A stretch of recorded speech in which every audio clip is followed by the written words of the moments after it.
بسم اللہ الرحمن الرحیم۔ السلام علیکم ورحمۃ اللہ وبرکاتہ۔ الحمد للہ وکفی وسلام علی عبادہ الذین اصطفی، اما بعد۔ سبحان ربک رب العزۃ عما یصفون وسلام علی المرسلین والحمد للہ رب العالمین۔ اللہم صل علی سیدنا محمد وعلی آل سیدنا محمد وبارک وسلم۔ رب اشرح لی صدری ویسر لی امری واحلل عقدۃ من لسانی یفقہوا قولی۔ رب زدنی علما رب زدنی علما رب زدنی علما۔ اللہم ارنا الحق حقا وارزقنا اتباعہ وارنا الباطل باطلا وارزقنا اجتنابہ۔ ایک حدیث پاک ہے،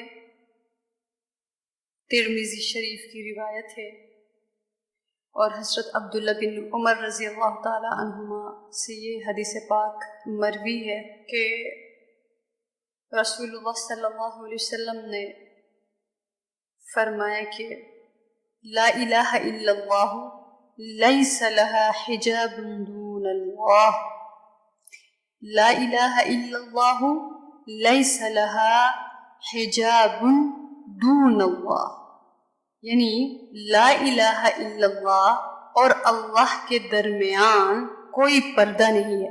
سبحان اللہ، کتنی بڑی بات ہے کہ جس کلمے کو ہم پڑھتے ہیں تو رسول اللہ صلی اللہ علیہ وسلم نے فرمایا کہ لا الہ الا اللہ اور اللہ کے درمیان کوئی پردہ نہیں ہے، جس سے یہ روایت کا مفہوم آتا ہے کہ تسبیح جو ہے وہ نصف میزان کو بھر دیتی، اور پھر اسی میں یہ بھی ارشاد فرمایا کہ لا الہ الا اللہ، جو کوئی اخلاص کے ساتھ پڑھتا ہے تو اس کے اور اللہ کے درمیان جو حجاب ہوتا ہے، وہ جو پردہ ہوتا ہے، وہ ختم ہو جاتا ہے۔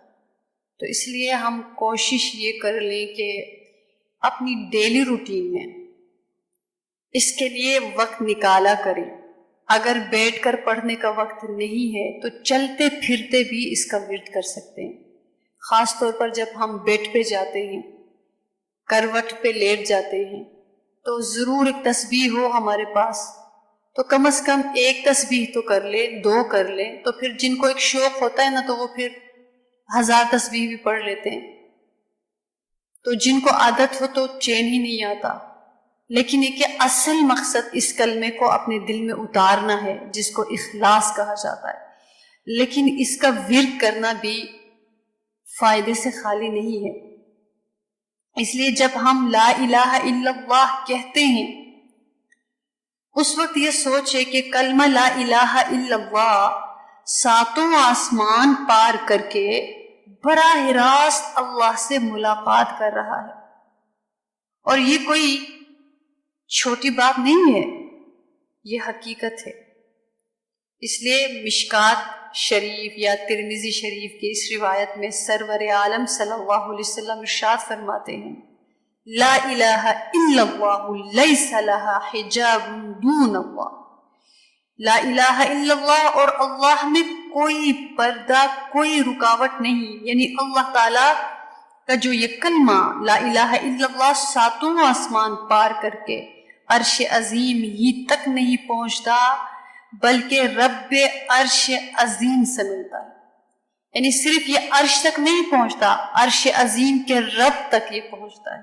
اس لیے سوچیں کہ لا الہ الا اللہ سے سارا عالم ختم ہو گیا، لا الہ سے، صرف لا الہ سے، کیونکہ اللہ کے علاوہ جتنا بھی ہے کوئی معبود، کوئی رب نہیں، کسی کی محبت کا میرے اوپر غلبہ نہیں ہے، کسی کا لحاظ اللہ کے آگے نہیں ہے، کسی کی اہمیت اللہ کے آگے نہیں ہے، کسی سے توقع اللہ سے بڑھ کر نہیں ہے، کسی سے امید اللہ سے بڑھ کر نہیں ہے، کسی کی ذات پر یقین اللہ سے بڑھ کر نہیں ہے، اور کسی سے وابستگی اللہ سے بڑھ کر نہیں ہے، کسی پر بھروسہ توکل اللہ سے بڑھ کر نہیں ہے، کوئی الہ نہیں ہے، کوئی لا الہ سے سارا عالم ختم ہو گیا، بس پھر ہم رہ گئے اور ہمارا رب رہ گیا۔ تو اس لیے ہم اس کو پڑھ لیں، ہم دعا کر لیں کہ ہم نے غیر اللہ کو دل سے نکالا، لیکن اے اللہ ہم سے کیا نکلے گا؟ ہماری کیا اوقات ہے کہ کسی انسان کی محبت کو، کسی انسان کی امید کو، کسی انسان کے اوپر بھروسے کو، کہ ایک کنبہ بنایا، ایک فیملی بنائی، ایک گروپ بنایا اور ان سے بہت ساری امیدیں وابستہ آئی۔ یا اللہ ہم کیا نکال سکتے ہیں؟ ہم تو ایکسپیکٹیشنز لگاتے ہی ہیں نا، انسان ہے، پھر لگاتے ہیں، پھر لگاتے ہیں، پھر دل ٹوٹ جاتا ہے، پھر لگاتے ہیں، لیکن اللہ ہم سے کیا نکلے گا؟ ہم تو کمزور ہیں۔ جس طرح چھوٹا بچہ اپنی ماں کو پکارتا ہے یا ابا ابا کہتا ہے، پروردگار ہم آپ کو رب رب کہہ رہے ہیں، اے رب اے رب۔ بندہ کمزور ہے نا، تو اللہ کو پکارے کہ اے میرے رب آپ اپنی مدد بھیج دیجئے اور غیر اللہ کو ہمارے قلب سے، ہمارے دل و جان سے نکال دیجئے۔ جب دل و جان سے نکال کر پھر تعلق رکھے نا، پھر ہمیشہ انسان سکون میں رہتا ہے، ہمیشہ سکون میں رہتا ہے۔ تو ایسے تو نہیں نا اس کلمے کی تاثیر، لیکن اس کے لیے ہمیں اس کو سمجھنا پڑے گا کہ لا الہ کیا ہے اور الا اللہ کیا ہے۔ رسول کریم صلی اللہ علیہ وسلم فرماتے ہیں کہ جو روزانہ 100 بار لا الہ الا اللہ پڑھے گا، اس کا چہرہ قیامت کے دن 14ویں تاریخ کے چاند کے مثل چمکے گا۔ سبحان اللہ۔ 100 دفعہ، صرف 100 دفعہ پڑھنے پر اتنی بشارت ہے، تو کوئی صرف لا الہ الا اللہ پڑھتا رہے اور نماز روزہ نہ کرے اور گناہوں میں مبتلا رہے، تو کیا پھر بھی لا الہ الا اللہ سے پھر بھی اس کا چہرہ چمکے گا؟ تو دیکھیے، جو 100 دفعہ لا الہ الا اللہ پڑھے گا، اللہ تعالیٰ اپنے نبی محترم کی لاج رکھتے ہوئے اس کے منہ کو نیک اعمال کی توفیق ضرور دیں گے انشاءاللہ۔ جب سارا ٹائم پڑھے گا تو کوئی نہ کوئی دفعہ ایسا لمحہ ہوگا نا کہ اس نام کی برکت اندر اتر جائے گی اور وہ بندے کا دل بدل جائے گا۔ تو اس لیے اگر بندہ گنہگار بھی ہے، اگر وہ کہیں ذکر کر رہا ہے، اس سے نا امید نہ ہو کہ کچھ نہ کچھ تو پکڑ کے رکھے نا، اگر کچھ بھی نہ رہا تو بہت زیادہ یہ ہلاکت کی بات ہوتی۔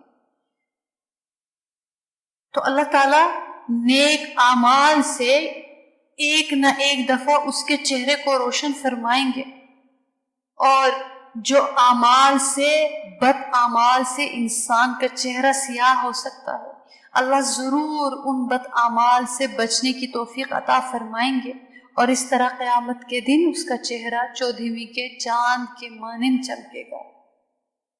کیونکہ یہ جو دل ہوتا ہے نا، یہ مرکز ہے، اور جو زبان ہے وہ ترجمان ہے۔ چہرہ ترجمان دل ہوتا ہے، ترجمان قلب ہوتا ہے۔ اگر دل میں اللہ اپنی تجلیات، اپنا نور نازل فرماتے ہیں تو چہرہ اللہ کا ترجمان ہوگا۔ اس لیے حدیث پاک میں آتا ہے اذا رؤوا ذکر اللہ، کہ اللہ والے وہ ہیں جن کو دیکھ کر اللہ یاد آتا ہے۔ اللہ ہمیں اس قابل بنائے نا کہ کوئی ہم سے ملے، ان کو اللہ یاد آئے، نہ کہ ہم یاد آئے۔ کوئی ہم سے ملے، یہ خوشی نہ ہو کہ اس سے ملا ہوں، بلکہ لگے کہ ایسا لگا اللہ کے قریب ہو گیا ہوں۔ اللہ کرے نا، اللہ ہمیں توفیق عطا فرمائے، تو اللہ والے وہ ہیں جن کو دیکھ کر اللہ یاد آتا ہے۔ اور یہ کن کو دیکھ کر یاد آئے گا؟ جو اپنے قلوب پر محنت کریں گے۔ تو اگر کسی شخص کے دل میں غیر اللہ ہے تو چہرہ ترجمان غیر اللہ ہوگا، ترجمان اللہ نہیں ہوگا۔ دل میں اگر کفر ہے تو چہرہ ترجمان کفر ہوگا۔ دل میں اگر نفاق ہے تو چہرہ ترجمان نفاق ہوگا۔ دل میں اگر اللہ کی محبت کا درد ہے تو چہرہ ترجمان درد دل ہوگا۔ یہ ہو ہی نہیں سکتا۔ ہم چاہے دل میں ہزاروں کینہ، کھوٹ، بغض، حسد، بدخواہی، بدزنی، کیا کچھ اپنے سینے میں چھپا کر نہیں رکھتے اور سمجھتے ہیں کہ اگلوں کو پتہ ہی نہیں چلے گا۔ یہ کیسے ہو سکتا ہے؟ کسی نہ کسی کا کوئی نہ کوئی تو کنیکشن ہوگا نا اللہ پاک سے، جس کو کسی نہ کسی طرح سے آگاہی ہو سکتی ہے. اور دل چہرہ بتاتا ہے، چہرہ بتاتا ہے. چہرے کا نور ہر ایک کو نظر نہیں آتا. ہم تو نورانی چہرے والا اس کو سمجھتے ہیں جس کا سفید چہرہ ہوتا ہے، لیکن جو اللہ کے نیک بندے ہوتے تھے نا، حضرت بلال حبشی کا چہرہ سیاہ ترین چہرہ تھا، لیکن وہ نور سے چمکتا تھا، اور اس کا نور اللہ کے رسول کو نظر آتا تھا صلی اللہ علیہ وسلم. تو کوئی کہہ سکتا ہے کہ ان کا چہرہ نورانی نہیں تھا، نور سے خالی تھا.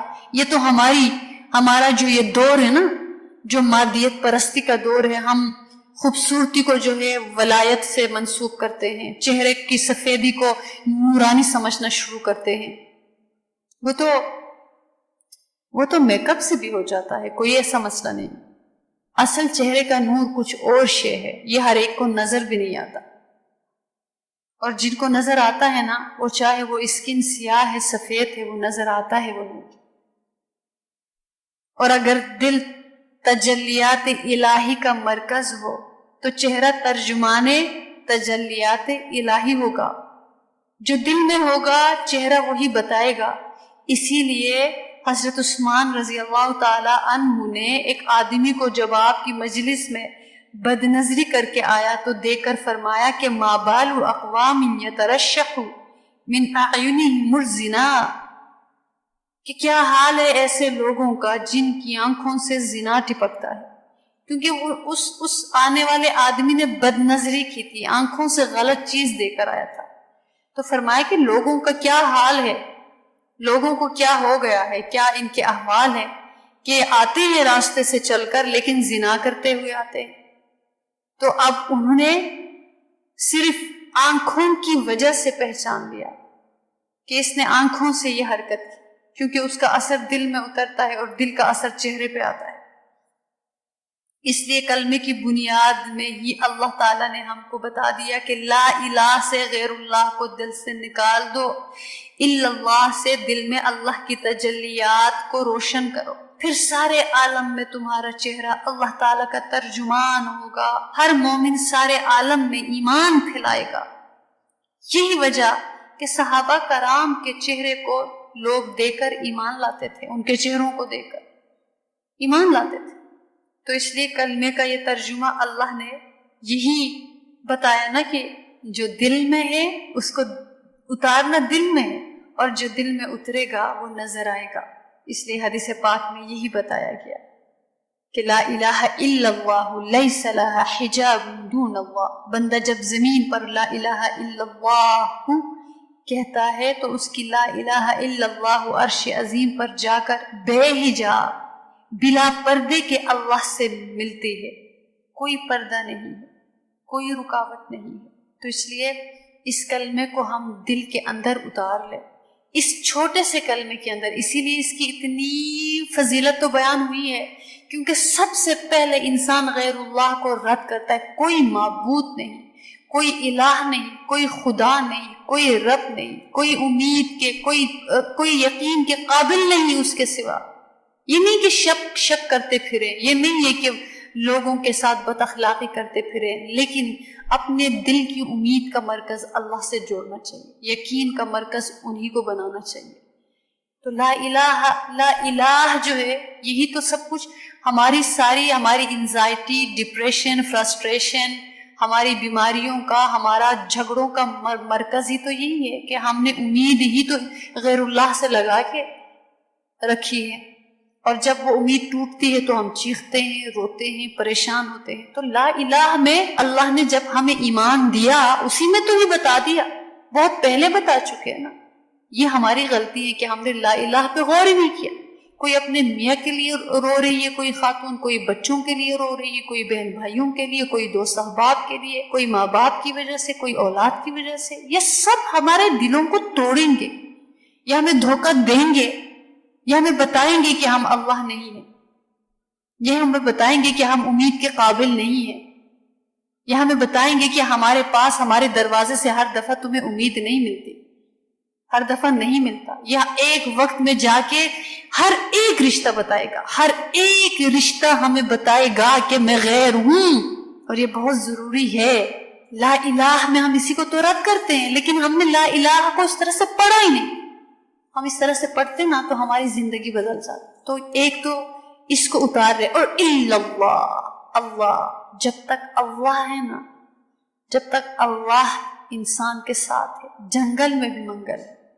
اگر اللہ نہیں ہے نا, آبادی بھی ویران. اتنی مضبوطی سے ویرانے کے در بند ہوئے, دل میں اتری نہ کوئی ذات تیری ذات کے بعد. تو ہم اپنے پروردگار کو اس جگہ پہ تو لائیں نا. وہ تو ہے ہی, وہ تو ہے ہی, لیکن ہم نہیں رکھتے. جس دن ہم رکھیں گے نا, پھر ہمارا دل کائنات بن جائے گا. ہمیں کسی سے وہ توقع, وہ امید, وہ یقین کا رشتہ بنے گا ہی نہیں. اگر کسی سے کوئی رشتہ ہوگا تو وہ بھی اللہ کی وجہ سے ہوگا. اللہ کی وجہ سے جو رشتہ بنتا ہے اس کی پھر اپنی فضیلت بہت زیادہ ہے. لیکن سب سے پہلے لا الہ الا اللہ کو صرف رٹنا نہیں ہے, اس کو سمجھنا ہے, اس کے دل کے اندر اتارنا ہے. تو اللہ رب العالمین ہمیں اس کلمے پر ایمان, جو ہم ایمان کا کلمہ اس کو سمجھتے ہیں نا, اس پر بھی ایمان لانے کی ہمیں توفیق عطا فرمائے. آمین یا رب العالمین. وآخر دعوانا ان الحمد للہ رب العالمین.